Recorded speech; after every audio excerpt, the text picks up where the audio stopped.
حضور، کچھ افراد نظام کو قریب سے نہ دیکھنے کے باعث کچھ عہدیداران کے غلط رویے کو ہی نظام سمجھتے ہیں۔ ہم کس طرح ان بھائیوں کی رہنمائی کریں تاکہ نظام کو مستحکم کرنے اور انسانی کمزوریوں سے پیدا ہونے والے خلا کو پر کرنے میں مددگار ثابت ہوں؟ جو عہدیدار اپنے عہدے کو نہیں سمجھتے، اپنے نظام کو نہیں سمجھتے، ان کے لیے ریفریشر کورس ہونا چاہیے نا، پھر ہر تیسرے مہینے سال میں 2 دفعہ ان کو بتائیں نظام کیا ہے، تمہاری ذمہ داریاں کیا ہیں۔ میں تو خطبوں میں بیان کر چکا ہوں، خطبے بھی نہیں سنتے، اس کا مطلب بیان تو کر چکا ہوں ذمہ داریاں کیا ہیں عہدیداروں کی، اور ان کو کس طرح اپنے آپ کو اصلاح اپنی کرنی چاہیے، اور کس طرح لوگوں کے ساتھ ڈیل کرنا چاہیے۔ ٹھیک ہے، بہت سارے لوگ ان کو بھی کہا ہے نا، لوگ ناراض ہو جاتے ہیں عہدیداروں کو دیکھ کے، تو عہدیدار پہلے اپنی اصلاح کریں، اس کے بارے میں بہت سوا کہہ چکا ہوں۔ ابھی چند مہینے پہلے ہی میں نے ایک خطبہ دیا تھا،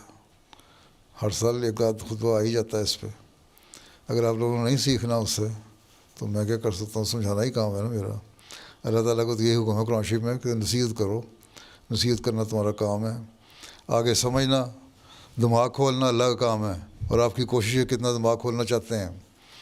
تو اس لیے پہلی بات تو یہ عہدیدار اپنی اصلاح کریں، اور جو لوگ سمجھتے ہیں کہ عہدیدار ہی نظام جماعت ہے، ان کے لیے جب آپ مہینے کا اجلاس ہوتا ہے یا 2 مہینے بعد اجلاس ہوتا ہے، وہاں بتائیں کہ عہدیدار نظام جماعت نہیں، نظام جماعت کہ یہ مددگار ہے، عہدیدار اس لیے بنائے گئے ہیں کہ ہمیں مدد مل جائے اور خلیفہ وقت کے مددگار بن جائیں۔ اور یہ بات عہدیداروں کو بھی بتائیں، لوگوں کو بھی بتائیں کہ ان کو سمجھایا کریں مددگار کی حیثیت سے تمہارا کام ہے کہ تمہارے عبادت کے معیار بھی اچھے ہونے چاہیے، تمہارے اخلاق کے معیار بھی اچھے ہونے چاہیے، اور جب یہ ہوگا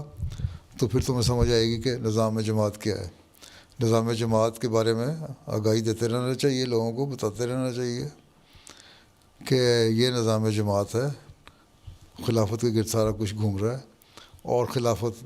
مسیح موعود علیہ السلام کے مشن کے گرد گھوم رہی ہے، اور مسیح موعود علیہ السلام کا مشن آن حضرت صلی اللہ علیہ وسلم کی جو دین ہے اس کو دنیا میں رائج کرنے کے لیے آیا ہے، اور اللہ تعالیٰ کی حکومت کو رائج کرنے کے لیے آیا ہے۔ تو یہ باتیں میں خود میں بھی بتا رہا ہوں آج کل، ٹھیک ہے۔ اس پہ اگر غور کر لیں، لوگوں کو سمجھا دیں، خود بھی سن لیا کریں، تو ان کو پتہ لگ جائے گا نظام جماعت کا۔ اور بہت کام ایسے ہیں جن کو پتہ نہیں ہوتا۔ میں نے عہدیداروں پہ خطبہ جو دیا تھا، اس پہ لوگوں نے بہت ساروں نے مجھے لکھا خطا ہے کہ ہمیں نظام جماعت کا بھی پتہ لگ گیا۔ جو سنتے ہیں خطبہ، پھر ان کو خطبہ ہی سنا دیا کرے نا، اور ہمیں یہ بھی پتہ لگ گیا کہ ہمارے عہدیدار غلط تھے اور کہاں ہماری غلطیاں تھیں۔ تو یہ تو مستقل کام ہے سمجھانے کا۔ دنیا میں کہیں بھی یہ نہیں ہوتا کہ ایک دفعہ آپ نے پڑھ لکھ لیا، پی ایچ ڈی بھی انہوں نے کر لی ہے، تو ان کا کیا خیال ہے کہ ان کے ورک شاپ نہیں ہوتے، ان کے سیمینارز نہیں ہوتے، ہوتے ہیں اس لیے ہوتے ہیں تاکہ اپنے رینیو کرتے رہیں علم کو۔ اور جو نئے لوگ ریسرچ کرنے والے ہیں اپنے پیپر پڑھتے ہیں، یہ اپنے پیپر پڑھتے ہیں، نئی نئی باتیں ہوتی ہیں، شیئر ہوتے ہیں، میٹنگ ہوتے ہیں، سائڈ میٹنگز ہوتی ہیں، اس میں ان کے جب سیمینار ہو رہے ہوتے ہیں اس میں بھی ڈسکس کر رہے ہوتے ہیں۔ تو اس طرح مستقل نصیحت کرنا جماعت میں کے اندر بھی ہونا چاہیے نظام، ٹھیک ہے۔